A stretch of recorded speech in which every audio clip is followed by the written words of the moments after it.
because it's helpful. But yeah, it's beautiful. We're gonna be like. Hey, hello, and welcome to this edition of Lunch and Learn at Innovate Springfield. Joining us today is Dr. Jorge Villegas from the University of Illinois Springfield College of Business and Management. All right, you take it away, Jorge. All right, thank you very much. And is there a way so they can see the screen as well, since we have people? I can. Let's see if they wanted to join the Zoom. That's why I said I didn't have this set up yet. I'm sorry. It was such a short time frame to figure out all the setup here. So okay.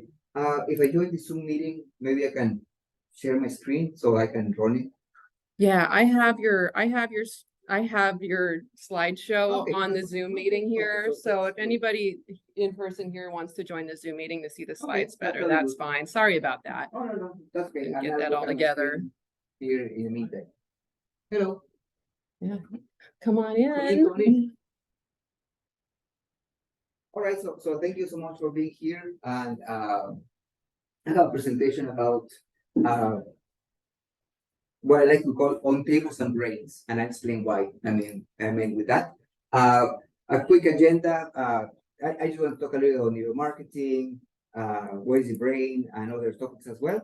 And first of all, hello, my name is Jorge Villegas. I'm a faculty dean in the College of Business Management here at UIS. And previously to my administration life, I was a faculty, well, I'm still a faculty member in marketing, and my area research is in consumer behavior. So I studied people's reactions to advertising, to messages related to health issues, and so on. So anyway, that's me.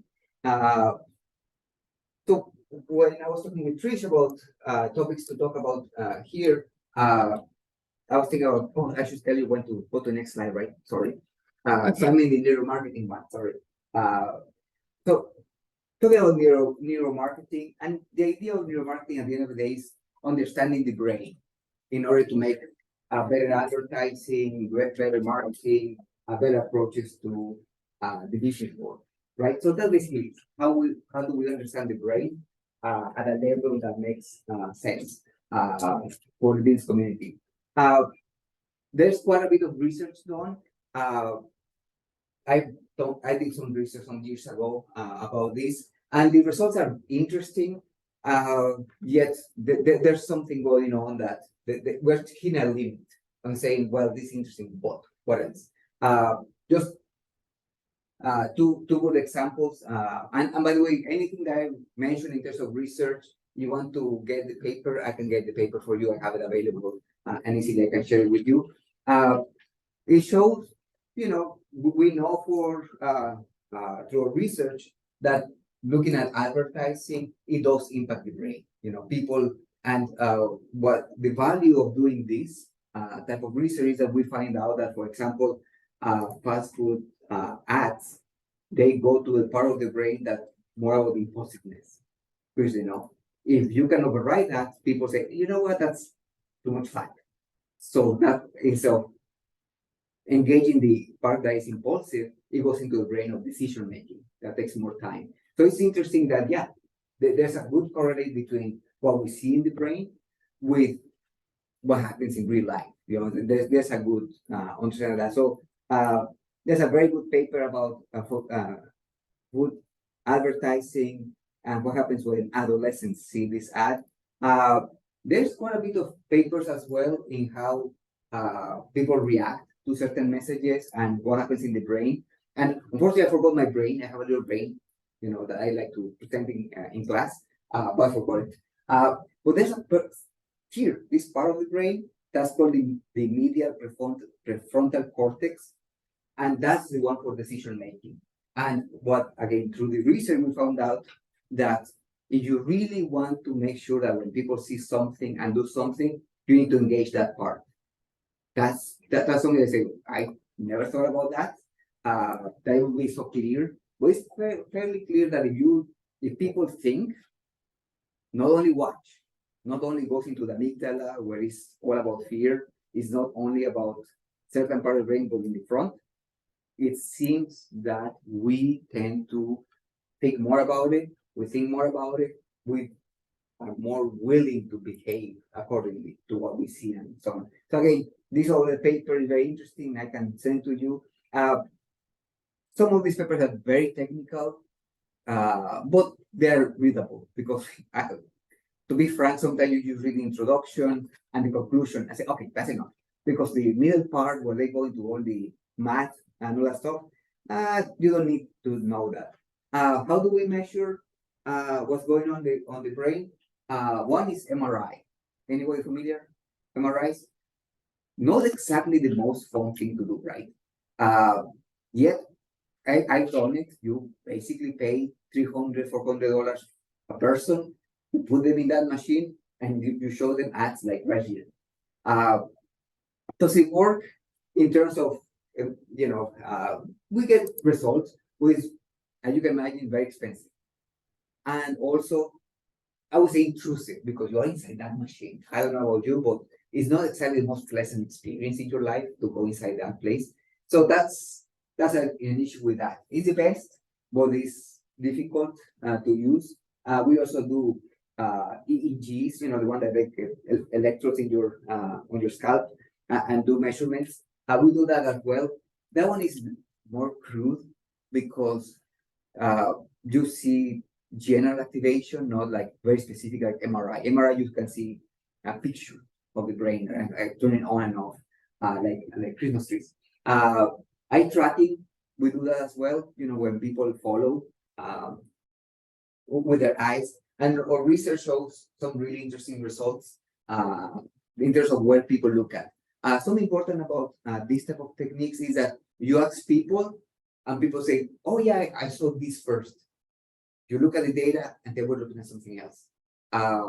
What we say and what is really going in the brain is not necessarily the same.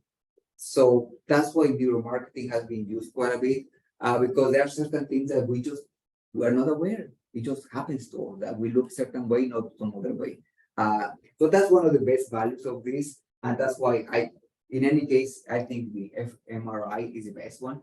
But anyway, we use eye tracking, biometrics of all kinds, and facial coding, because it turns out that, and probably you've done any kind of sales, you know that, right? You see someone's reaction and you say, oh, this person is not believing me, or this or that. This can be done with artificial intelligence. Really good programming is out there that help you see how people are really reacting. They might be saying, yeah, I love your product. But inside they're dying, I didn't say yeah at all, but they don't want to say anything, or they don't really feel it. So anyway, we have all of these techniques. How many of you have $200,000 to invest in a project like this nature? Anybody? No. Me either. By the way, if you want eye tracking, that's not that difficult. We have, I think, one machine at UIS. I have friends in DePaul, in Chicago, at UIUC as well, that we have eye tracking machines. They're underused in general. So if you ever have something that you want to do, let me know and let me see if I can borrow one. I track MRI. I don't have money for that, because really, just putting someone in that machine is $1,000 by the end of the day. So that's way more harder. But anyway, anything else, eye tracking seems to be the one that is more available out there. It's great for attention, and I'll talk about attention in a second. Okay. So anyway, these are the tools that we use, and yet, and I mean the next slide, the one with the question marks. Yet it's very expensive. It's hard to get people to participate in this study because imagine getting all those electrodes in your head. You have to go to a lab. You cannot do it, at the mall. You have to do it in very specialized rooms. You can do, you can do it in some ways, but it's very expensive.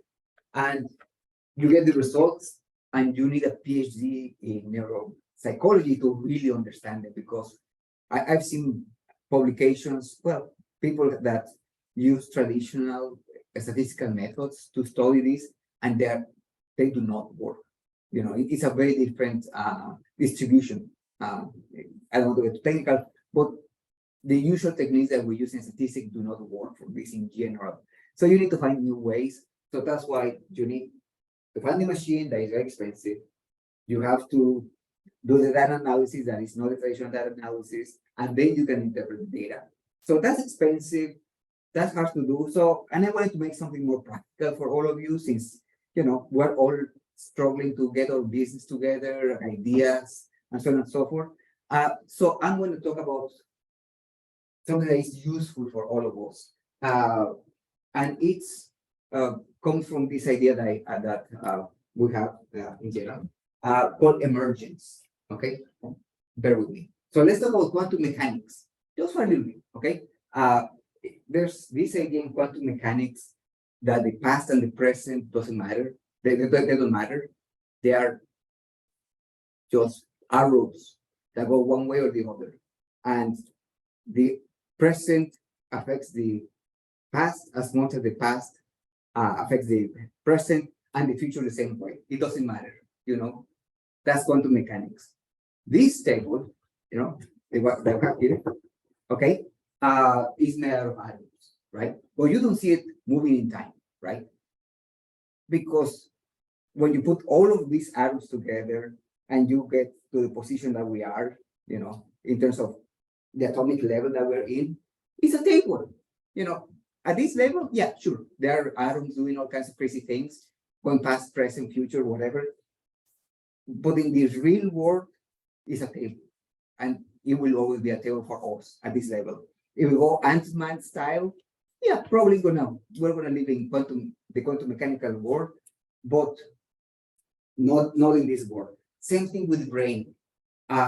Even though we understand the brain really well at that level that we're talking, a lot of the things that happen in the brain is really a combination of things. So if we study the big thing, we don't need to worry about this dendrite communicating to this other dendrite, to doing this or doing that. We just talk about the big issues. So that's what I wanted to talk more about. So I'm going to the what is a brain slide. So that's really what I wanted to talk more about today. This idea of, we have neurons talking to each other, doing all these crazy things. However, let's talk about the big picture based on neuroscience, okay? So that's what I wanted to spend more time with you today, more than showing you slides of MRIs and all that stuff. For me, what is a brain? This is my definition. And by the way, don't quote me on this one. This is my personal definition that I like to use in class because it focuses on the things that I care about.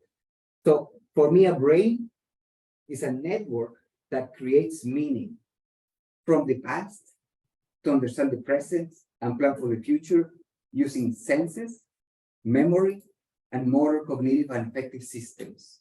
Yeah, it's a long definition. But at the end of the day, probably the most important term is network. That's really what it's all about. The brain is not a bunch of folders. I say, oh, let me think about my mom. And there's a folder called mom. There's this huge network related to people that we like, we don't like, or brands that we like, brands that we do not like. So that's for me this definition. And why is this important in marketing? I'll show you that in a second. So let's talk about what makes a brain a brain. Okay, so that's where things get interesting. And this is my last slide. I'm going to do the board from now on. Okay, so the 4 things that makes a brain, and that I think as marketers we can use or think about is neurons in specialized areas, neuroplasticity and recycling. I know they sound really like complicated words. I'll explain them in a second. How the brain interacts with senses and attention. Okay, so let's go one by one and talk about that. Neurons in specialized areas. Everybody knows what a neuron is? It's basically the connection, right? It's how A connects to B, to C, to D, and all of them together create the brain, right?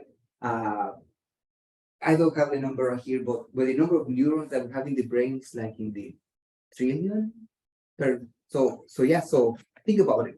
I think I don't know exactly the code, but there's more neurons in each person's brain than stars in the galaxy.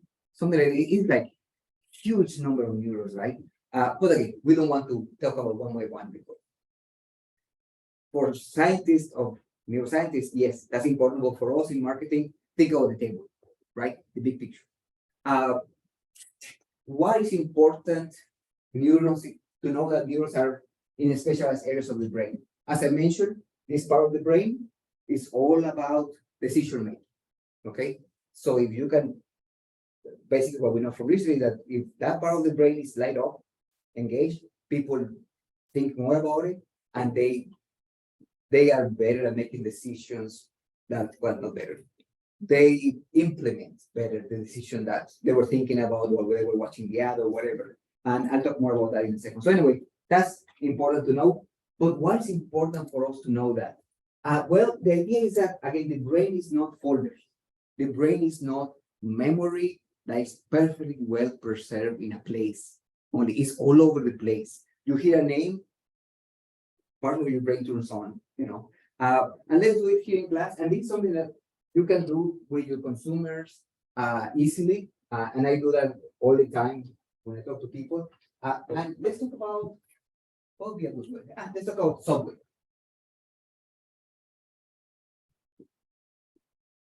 All right. That's the first thing that it came to my mind because I'm hungry. All right. Subway. What words come to your mind when I say the word Subway? And we're talking about the sandwich place, not the one in New York City. What words come to your mind when you hear the word Subway? Buns.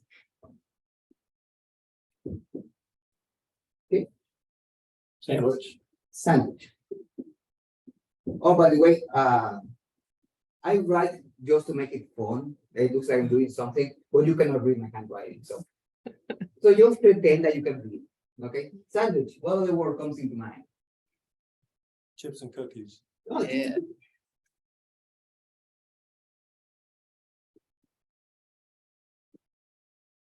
Okay. Anything else? Company.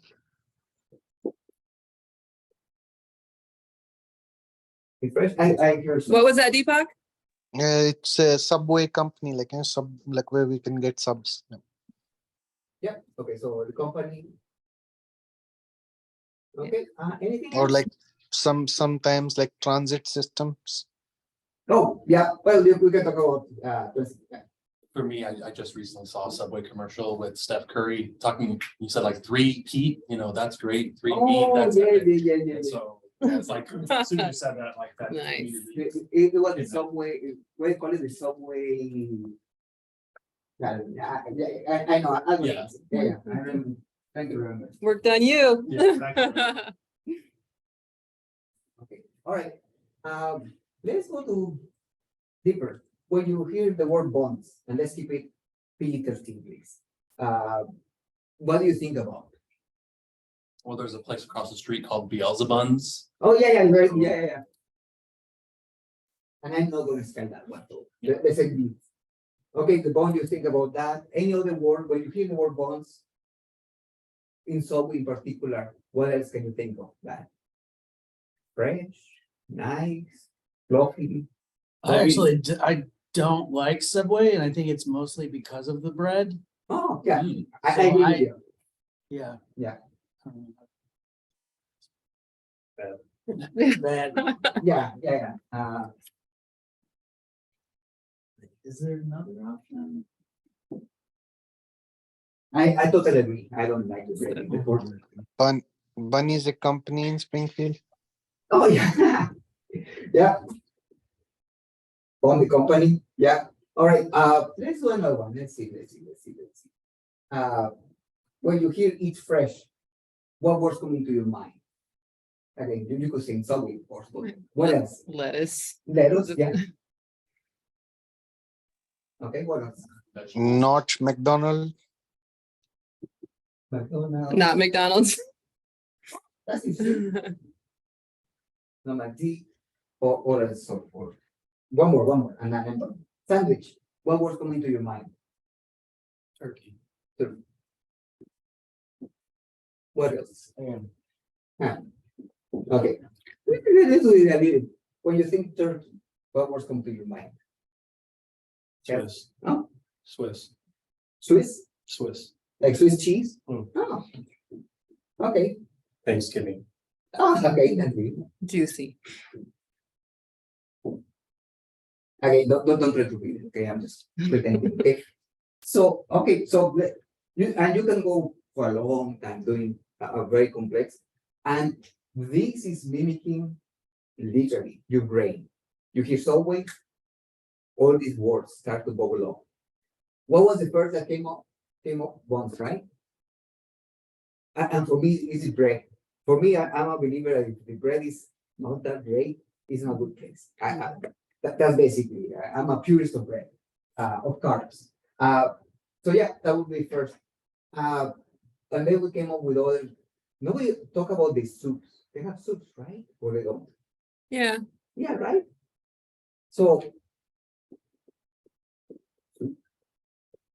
okay, so what research shows is that the first thing that we say, they're really strong in your brain.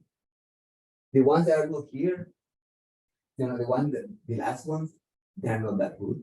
And the idea is that you can start talking to people, say, hey, you talk about Thanksgiving. Is that positive or negative? Positive, okay. Your relationship with the idea of turkey and sandwich, yep, I love it. Do you like sandwiches? Yes. Yeah, that was funny, so it's positive. Chips and cookies, yeah, I like it. Bones is negative. Let's suppose that other people say negative thing that well say that's negative. So you create a map. Some people call it perception map, at least a little simpler than that. But it's a semantic network of how people think about your brand. Now imagine that you have done all of these, and most of these are negative terms. What does that mean? If all of them are negative, Bad for business. You're not going to Subway. you're not going to trouble, right? Literally, again, in the person's mind, this resides in there. Your brand, your name, who we are as people is there. Basically, it's a Christmas tree that turns on with all those lights, and you want to make sure that they are more positive than negative. All companies are going to have something negative, or too expensive, or hard to get, or whatever it is. That's understandable. When the majority are negative, that's a problem, right? So that's when we talk about thinking in terms of neurons, not in terms of folders, like it's in the general view. Now, things get even more interesting when we talk about neuroplasticity and recycling. For that, can you go to the next slide, please? Yeah, let me get that back Okay. up here. Just for a second. I'm sorry. I want to make sure they can see your board. Yeah. All right, Are there we you- go. So it's the brain in the middle with the, No, do you have the display again? there we go. Okay, ready to play a game? Everyone can see the screen? Yes. 1, 2, 3. Can you click it? Let's see. Oh, man. How many people lost the game already? Okay. It's a stupid game. Sorry about that. But what's going on here? The idea is that the chicken thing. What do you do? What does your brain asks you to do? Don't look at the chicken. What do? You look at the chicken, right? Because that's how we read. We read that way and then we see, right? That reading that we read from left to right, from top to bottom, that's an architectural network that is ingrained in us. That's how we read, that's how we interpret the world, really. You go to Asia, it's completely different, right? So that's a network, right? That is created by long time of us reading all the time. And what is interesting is that you can change it. Okay, this, just like reading, you can change your way of reading. You can start reading Japanese, and it will going to take you a whole lot of time. Or you can, right? You just need to rewire your brain. That's what is called neuroplasticity. Okay, that you are able to change your brain. Now, think about this. Okay, this is your idea of Subway. Okay, can you change it? And the answer is yes, right? But it takes time. because people are not going to change. And I hate that when people start talking, oh yeah, we show them one ad and they change their mind immediately. Shut up. Nobody changes their mind with one ad or with one experience. It's over and over again, experience over and over again. Okay. For example, if they want to do something with the soups because they're so good and they are what they make money for, well, they will need to say, you know what, right now it's not strong. How do we make it stronger? Right? Again, the idea is plasticity, that you can make things work one way or the other. Or, for example, you say that, or bread is not that good. Okay, well, what can you do? Change to make a better bread, or frame it in a way that, look, it's not a great bread, but it's fast. Or whatever it is that you address it, right? So you start playing around with that in order to change people's minds, right? Based on this. What is even more interesting, and I don't have enough space for this. Well, let's talk for a second about this. How many of these are unique for Subway? That when you say Subway, that comes immediately to your mind. How many of these are really unique for them? Which ones? Yeah, we talk about the advertising, that's unique, right? That they're using this player. What else? Well, eFresh. And whether or not, if you like the buns, it's like, that's kind of what they're known for, is that hot baked, buns. So, Yeah. So, okay. Well, what happens if you try to map out head west? How many of these attributes will go to the same? To head west. Except the bread, because bread is better, I think. A lot better. oh yeah. It tastes like what? What can you do? Yeah, people smoke their stove during their break. What can you do? Especially today. Oh, yeah. Good point. Good point. Okay, so bread, what is interesting is that, think about it. How many of what Subway owns, Head West also has, right? And that's the issue, is that maybe this was the first in your mind, but this was not that far away. So you have all these brands of sandwich places, Head West, what other one? Monty's. Oh, Oh, yeah. Monty's, there's more, Pirate House, Jimmy John's, all of them. Do you really see a lot of difference between them? I don't know for sure. I don't need that much sandwiches like that. But the idea here is that they're all jumbled together, right? So how do you separate yourself from all of them, right? Because again, your brain is willing to change. That's neuroplasticity. It's able to recycle part of the brain. Say, you know what, this is and this is the same as Subway, but I like it very in Head West. So you bring that knowledge to that. And really, the question at the end of the day is that, how do I make whatever is unique for me so unique that they cannot take it away, and it's as positive as possible in this moment of sale? And I kid you not, is sit down with people, talk about the brands, your brand, make this as complex as you want to this, ask them for positive and negatives, and they say, okay, let's talk about the competition. And if it's exactly the same, what does that mean? That you have exactly the same math than the rest of the competition. That means that you are just one of the companies that they could go. They can go for A, B, depends, basically random.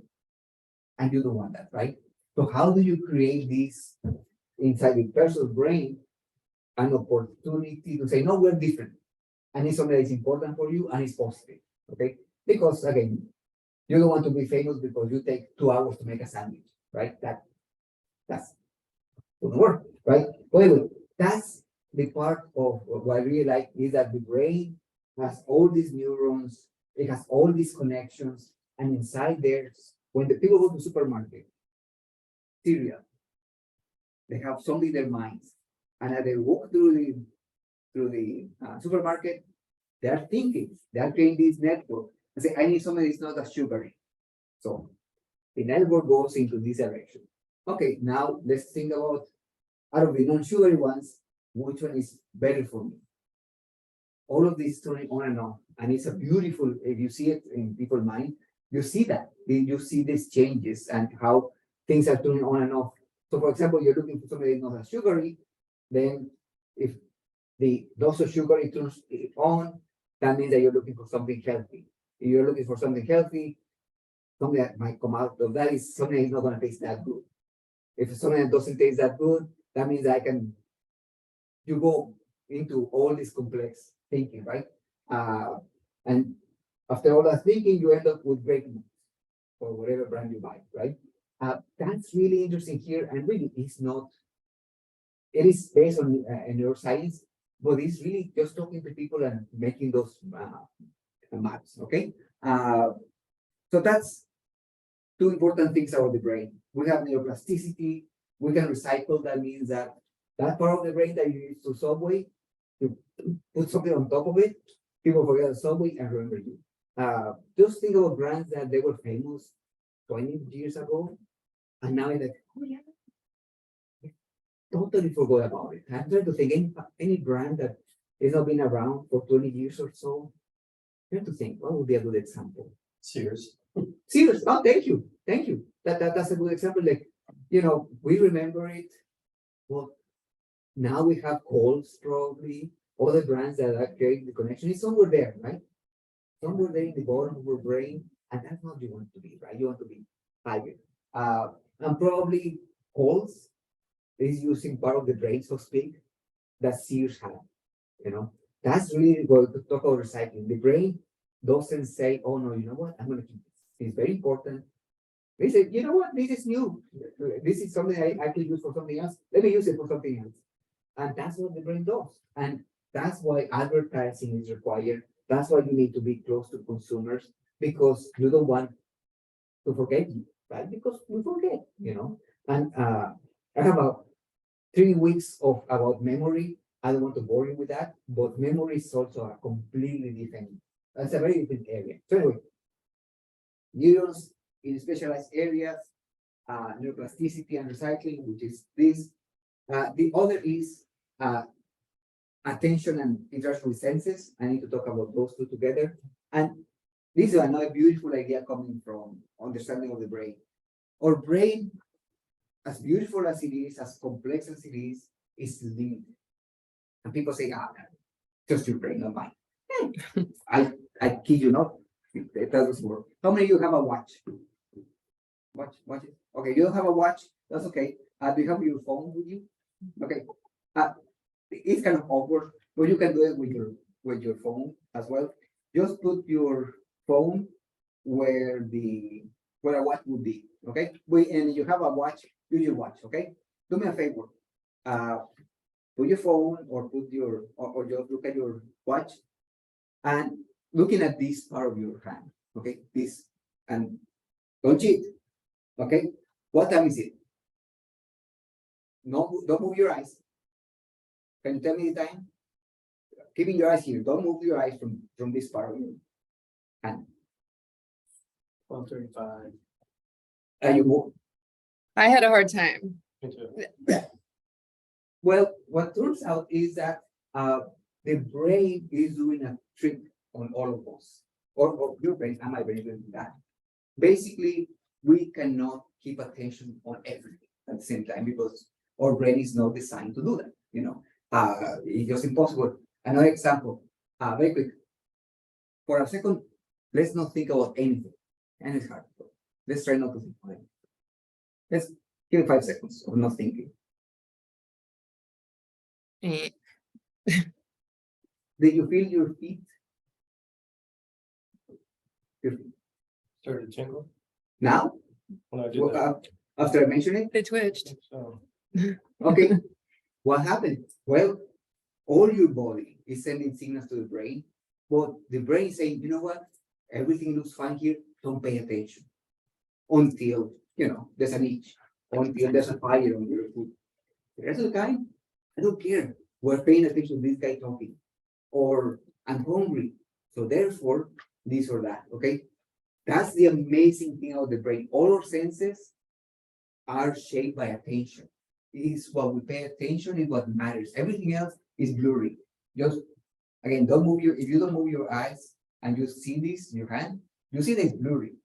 Because again, the brain cannot process everything at the same time. You say, wait a minute, not everything looks great. It's sharp.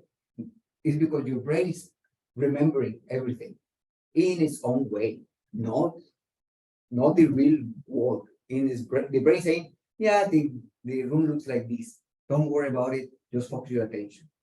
What you hear, same way. Right now, there's a certain vibration, right? Someone coming. We didn't pay attention to it because again, it's not important, right? Because again, our ears do not have the ability to pay attention to everything. That's the brain genius of. We think that we see the world completely. We think that we pay attention to everything completely. That's not true. We pay attention to this much. Everything else is blurry. What we listen, 80-90% disappears from our brain. It really comes in as, for example, when you listen to music but not paying attention, very cool. The music is playing inside your head. There are neurons playing the music, literally. But if you're not paying attention, the neurons are like, okay, fine. Delete them. Delete, delete, delete, delete. It's only you say, oh, that's song. Wait a minute. Then your brain says, oh, okay, this is important. So let's pay attention to it. So in marketing, that's really scary because all the ads that you can show to people, all the messages you can send to people, if they're not paying attention to you, in and out, quite literally, in and out. Not because people are mean, not because of anything else, but our brains are limited, right?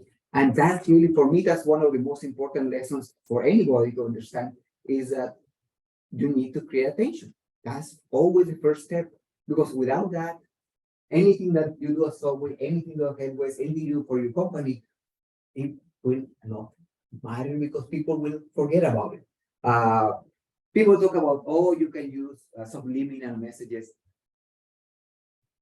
But not really, it doesn't really work that well. It washes away easily. Anything subliminal that you can do legally speaking, it washes away like that. There's also the idea of pre-attention. Same thing, is very subtle. It washes away. The only thing that really works is people paying attention to you, to your brand. And that's really the key issue in marketing, at least in my perspective. How do you make people to pay attention to you? And this is my version of marketing. I don't know if it's, based on what I've done research and talking to people in the industry and so on and so forth. And based on, again, what we have talked about today, man, that's a long time. Good to know. Okay. And knowing also that the brain likes to, this part of the brain seems to be, in general, to be the one that you should engage for long-term good decision making. Which, how do you find good decision making? That they are going to buy your product, another competition, right? Or that they do good behaviors or whatever. These are, again, the terms that I like to use are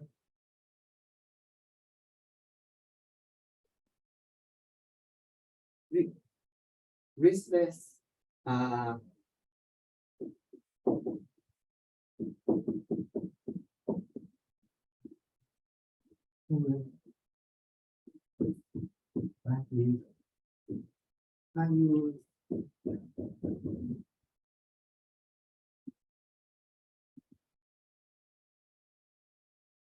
okay. For me, the best way to engage somebody's brain, and there are all techniques. You do have you read the nudge book about how to nudge people to do things?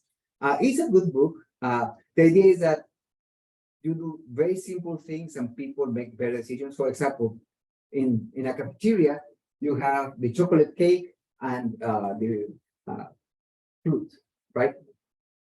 Apparently, the only thing you need to do for people to buy more fruit than the cake is to put the fruit in front, the chocolate cake on the back. That's it. Because people gravitate toward the easy. You know? So that's what I call a notch. I don't dislike that theory that much, but for me, this is way more important. I think if we can do it. What do we mean with riskless? If you buy a weird flavor of potato chip, what's the worst that can happen? You pay $2 or $3 for a bag of potato chips. What happens if you don't like it? What is the risk of that? Out $2. You're out $2, you have to put the trash and never again.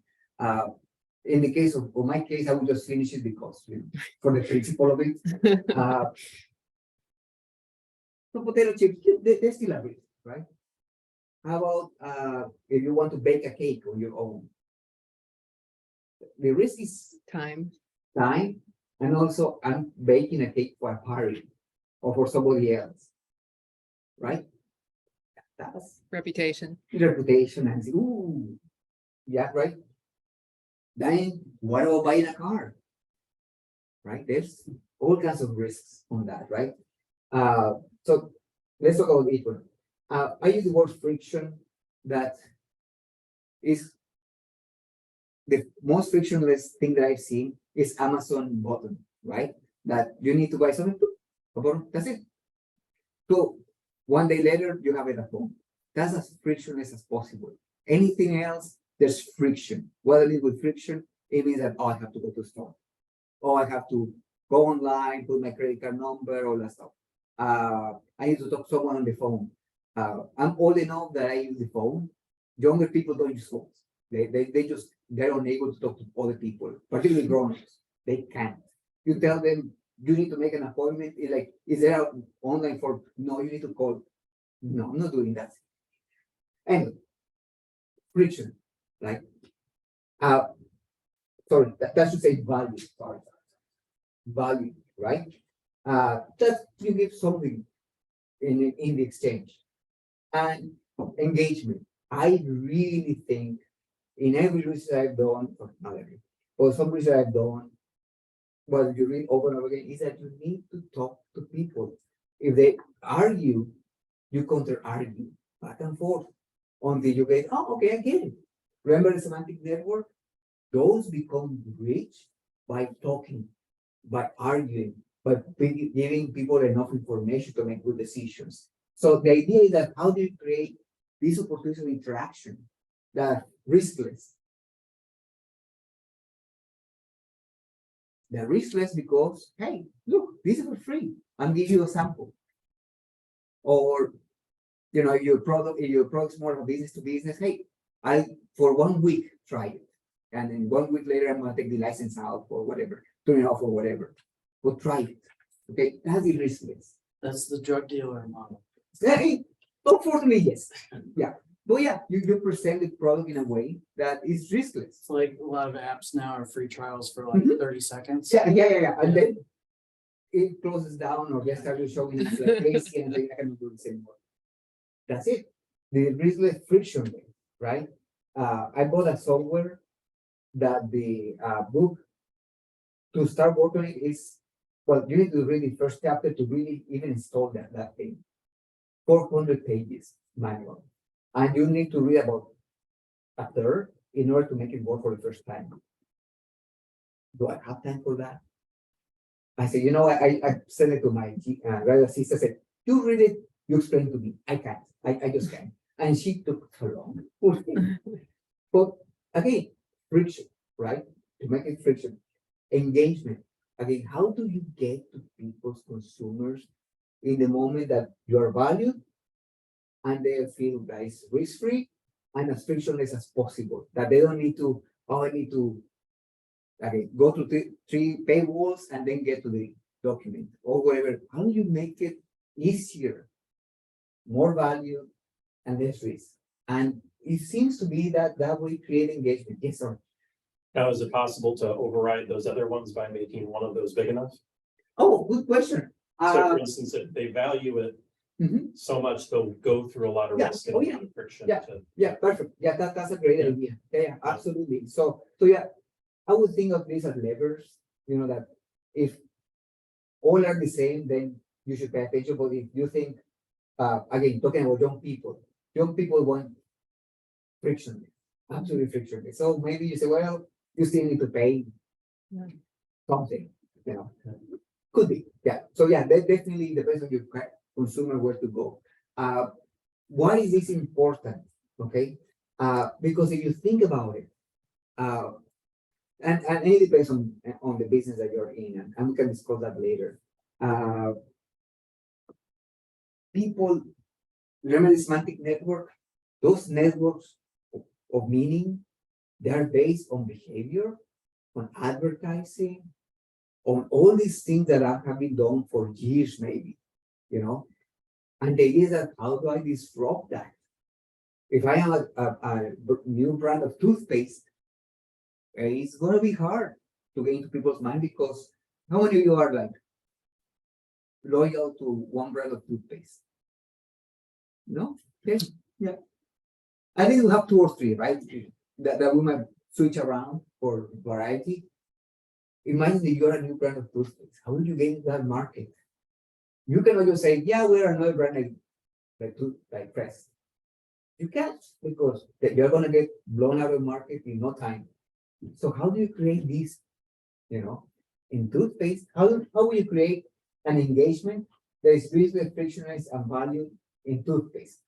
What will you do at a supermarket to create this engagement?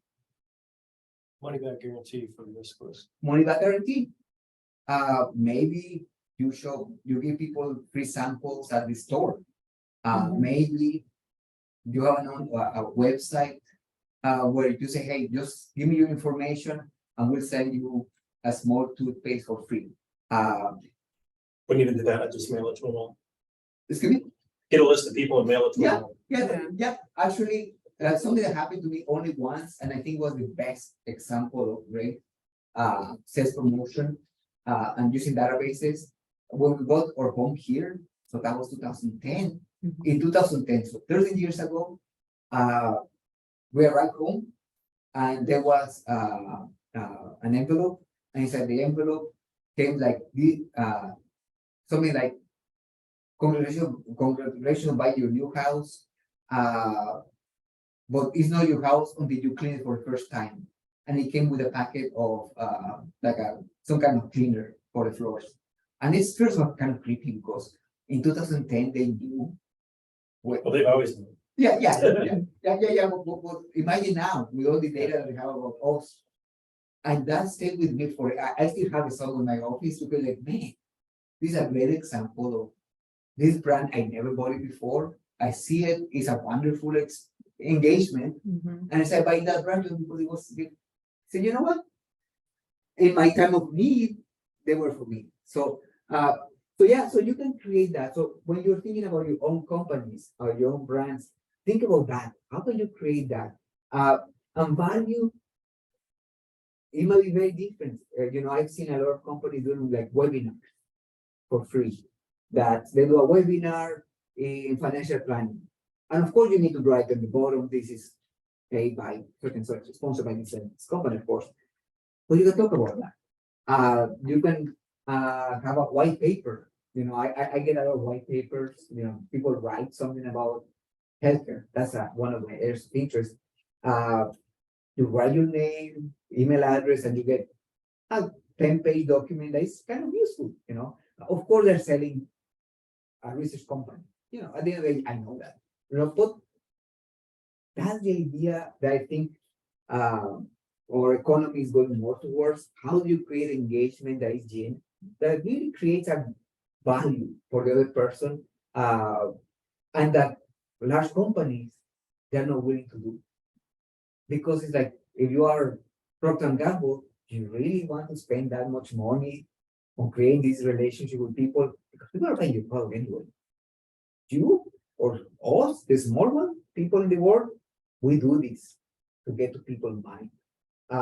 We create these semantic networks to understand, you know what? People do think this about my company. I need to make sure that we engage them in order to raise the profile of this thing that is unique to us. All the other stuff, very similar competition, it happens. This is ours, right? How do I make it riskless, frictionless, value, engagement in that area that I want? Okay, go out to the community, for not to just give money away. This money for you, money for you, money for you. That doesn't work. Based on your value of your brand, how do you go into the community and do good work? I'm not saying no, don't, but do good work based on your brand. If you're a brand about efficiency, hey, I can help your company, your non-for-profit become better. If you're all about cleaning supplies, just for example, okay, how do I work with non-for-profit to create that, and to create an engagement that is like this nature, to create value. All right. And remember, this part of the brain is engaged here. That's the best way. Not with advertising, not with TikTok messages. Those are important, don't get me wrong. They create, some interest and some attention, but that's superficial in the brain, and that'd be easy to forget. Is the one that other companies will exploit that knowledge. Just to give you an idea how bad can it be, remember the semantic networks? If you are too close to the to the brand that is the most important one, anything that you in advertising, people are going to forget it, that it was you, and say, oh yeah, remember that price was not your brand, it was the leader. Because the brand leader is so important in the brand, because brain, that whatever you do, it goes into their own network. So I say, wait a minute, that was my idea. Doesn't matter anymore. For people, it was them first. So that's why I always think that instead of going for the novelty and the, oh, let's do something weird in TikTok or whatever, why don't you just spend your time creating great engagement with people, the consumer that matters, and I'm going to talk about that later. So anyway, I'm sorry I've been talking way too long. I always like to make it more interactive, and I just started babbling. Anyway, any questions, comments, anything that you would like to discuss? Oh, I hear something. That was just a boop Oh, on my okay. computer here. All right. So, any questions? And we have like 5 more minutes or so. Yes. I mean, I guess what I've always tried to do for my clients is create a unique selling proposition. Yeah. I'm sorry. What is it? In what business are you in? Of email marketing for Oh, e-commerce. Sure. Okay. Yeah. Yeah. But a unique selling proposition, or to answer the question, why should someone do business with you Right. versus anybody else, Right. including not doing anything? Right. I think that's a really, really important point that some people say, like, I don't need anything. But I mean, it's maybe not a nice way to put it, but the other thing is, Mhm. what are you selling? Is it easy to sell? Right. So for instance, a long time ago, it's probably not the best way to put it, but you want to sell insulin to diabetics. Right. In a sense, like, it's easy to sell that because it's take this, live. Right. Yeah. Sure. Now, that can be different, but I'm just kind of curious if that unique selling proposition is enough to differentiate you from that major brand Mhm. by offering something, because you said, everybody said Walmart or Amazon killed small business. Well, it's because small business was trying to beat Walmart at their Right. game, Exactly. as opposed to what are you willing to do that Walmart is not willing to do. Right. Yeah. No, definitely. I think unique selling propositions are really important, and in some ways, to these two value. The only thing I'm always talk about that is that the unique selling proposition should have value for both, for you and for the client. And sometimes, and again, I don't know much about your business, about email marketing. Sometimes I've seen in other places, it's a great value proposition for the company, but not for the consumer. Consumer, like, you're faster. And, Well, I mean, the whole point, and we always ask the question, what's in it for them? right, Not what is in it for us. right, Now, if there's not enough in it for us, we're not gonna bother with it. Right, But right. still, when you position it, it's what's in it for them. right, for them, yeah. Yeah. And that's probably the most important thing is Yeah. that the unique value proposition should not be about you, it should be about, both at the end of the day. But it's mostly about, again, how do I differentiate from others in some ways value by the consumers, if not, it's not. And again, some years ago, I was speaking to someone and said, I'm consulting for this company and they believe that the product is the best in the nation. And I said, you know why people buy the product? Because they have credit. All companies give you 30 days to pay. They had 45 and 60 days to pay. That people could pay back to them. People were buying them because of that, because the product is a parity product. It doesn't matter if they buy A or B. And guess what? They saw that everybody else, their credit was 30, 35 days or whatever. They tried to reduce it, and guess what happened? Their sales went down. And like, why? Well, because they were not buying because the product was better, but because you just had better credit terms. So that's the important part, that you really understand consumers in so many ways to make it work. Well, I mean, and like the best example of a unique selling proposition is hot, fresh pizza in 30 minutes or it's free. Yeah. Right? Yeah. So like, it's a promise, it's unique. Yeah. I mean, everybody does it now, but Right. at the time, that's why Domino's Yes. is. Oh yeah. Yeah, sure. Huge. Definitely. And Yeah. people wanted speed more than great quality, right? Yeah, it doesn't say good pizza. Yeah, no, It says hot and fresh. yeah, right? hot and fresh. That's it. We're saying that's the best ingredients, right? And I think that was very, very good idea. Well, they started next to colleges too. Oh yeah, of Yeah. course. Yeah, that's where the money is for them in that market. Any other? Yes. I'm curious your thoughts on use of data Mhm. in making like a persuasive argument. I own a video production company, and we make all of our work is custom for our clients. Mhm. One of the areas we're really focused on with them, particularly with new clients, is creating videos for their website or landing pages, because data shows, this is not going to surprise anyone here, but data shows that only 20% of the people that visit your website are actually reading any text Mhm. there. And so the argument we try to make is, but here's the data that show a far greater percentage, like 80% or something, will click play on a video. Right. So that's where the power is. But I've always felt like, for whatever reason, that argument doesn't, to me, it's super compelling. Mhm. The website, no matter what business you're in now, is your front door. Right. Oh yeah. And if only 20% of the people are Right. actually reading anything you've written there about your services and what you can do for them, Mhm. but they will watch a video, to me, it's like a no-brainer. Like, every website should have a video on it. Mhm. For whatever reason, that argument doesn't work as well as other arguments I make, which are more emotional. Oh, interesting. Like, you can tell your story about your company that you Right. founded, that you started, like that, they get excited about that. Mhm. So because I've always felt like, if I could figure out the messaging on that, Right. it's really as simple as your website's your front door. What's on your website? Right. Is it actually engaging people? Mhm. If it's not, to me, that's like crisis level. Like, if I'm going to be in business, I have to make sure people are engaging with me on Right. my Yeah. website. Sure. For whatever reason, when I use data like that, Mhm. it doesn't work as well. Yeah, that's interesting. I've never thought about that, but because I agree that videos, and really, regardless of the business that you're in, the first place that people go is the website. You just Google people, right? Or companies. Most people just go to yeah. And I really like video because the idea, as you saw today, I have slides, and when I was finishing today presentation, I said, you know what? I'm gonna use the board for the second part, because the richness of different styles, and people learn differently. So that's the idea, that people don't read or they watch videos, because we have a more visual culture now. I mean, it doesn't, I mean, that's true. And the data shows that.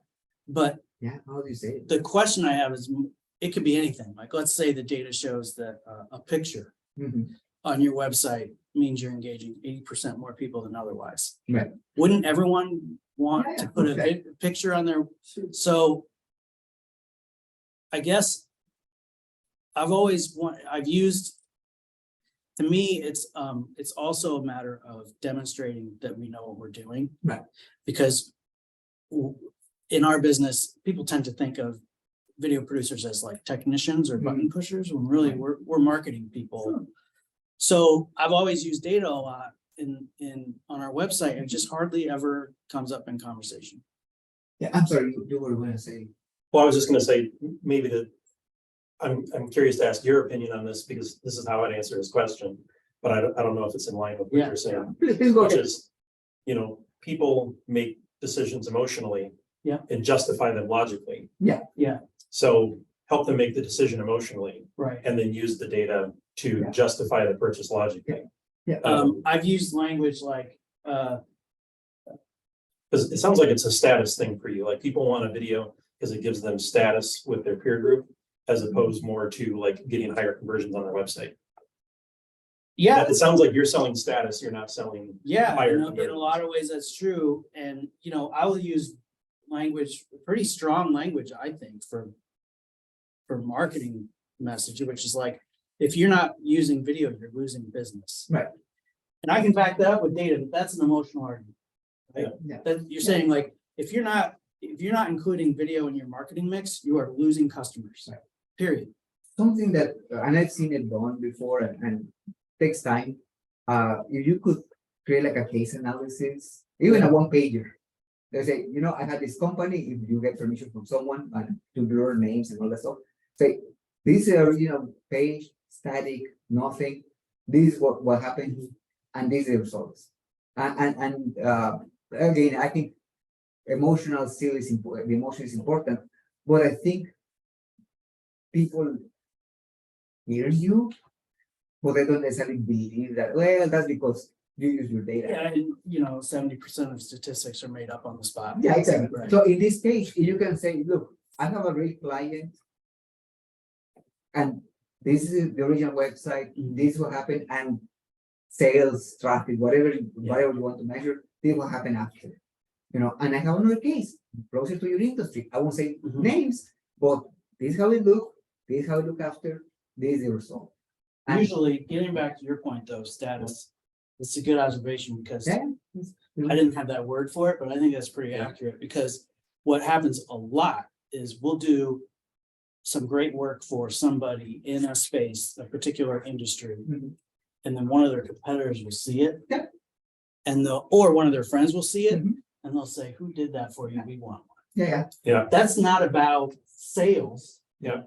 It's about Yeah. status. So, you could also say, do you want to set the trend, or do you want to follow the trend? Right? Right. You can be the trendsetter by Yeah. working with us. Yeah. Yeah. And you have your logical stuff. Because, one of the things that you said, this is where you get into the ethics of marketing. Right. But you said that, for instance, you want to help people make good decisions. Right. But if I'm selling cake, I want people to make bad decisions. Right? So, Balance diet. what's that? It should be a balanced diet that you say, Correct. if you sell cake. Well, that's the cover. But Yeah. we know people drink too much soda. I drink. I do not take as good care of myself as I should, right? Sure. I make plenty of bad decisions. Sure. And I come from Minneapolis, where General Mills, Oh, yeah, you know, right. so their whole business is, how do we solve the problem of the fixed gut? Like, we've sold so much food, Right. people can't consume more of our food. How Right. do we engineer our food and sell our food so people eat more than they actually should eat? Right. Right? So, but my thing is, if you do it ethically, you can use the parts of the human, decision-making process that are at fault Right. to help them make a decision that is good for them, Oh, yeah. Mhm. even though you're using something that would usually help them make bad decisions. Right. Yeah, you Yeah. do need to hijack the system. So, Correct. Yeah. No, So it's I, like, my job is to help them make a good decision. Right. But it may be using a lot of the things that they usually use to make bad decisions. oh, yeah, I work with healthcare and tell them this technique is used to sell products that you see people with cancer. Okay, so why don't you use it Mhm. to avoid people getting cancer in the first place? And sometimes some healthcare institutions are like, no, we don't want that. We just want to do traditional advertising and that's it. So, it's not a level field, right? So you want to make it level by using the same techniques, just in a more positive way. So anyway, any other? I know we're running out of time. Ran out of time. Any other question that you want to Because I really, neuromarketing is really cool, but we don't have money for that, neither you or I. So if you look at the big picture of how the brain works and all this, you can come up with some really cool ideas. So I definitely encourage you to read about what's going on in neuroscience. There's a new paper that was published not so long ago that shows that brains are so different between people that what literally, not like what I'm thinking, no. The physical nature of brains is so different between people that an MRI of your brain might show something that people say, well, is that the right place for that thing to be? And the reality is like, are you healthy? Yeah, okay, then it's fine. You know, but we always want to think like, oh no, the brain works exactly this way, and that's the only way that it works. Well, the reality is that it's way more complex than with an MRI, a picture, or whatever you want to do. Okay, so anyway, so there's a lot of great stuff out there. And some of it, again, you can emerge it out of it to do something useful in marketing, in general marketing. Thank you so much. Thank All you. right, thank you, Dr. Villegas. I'm sorry.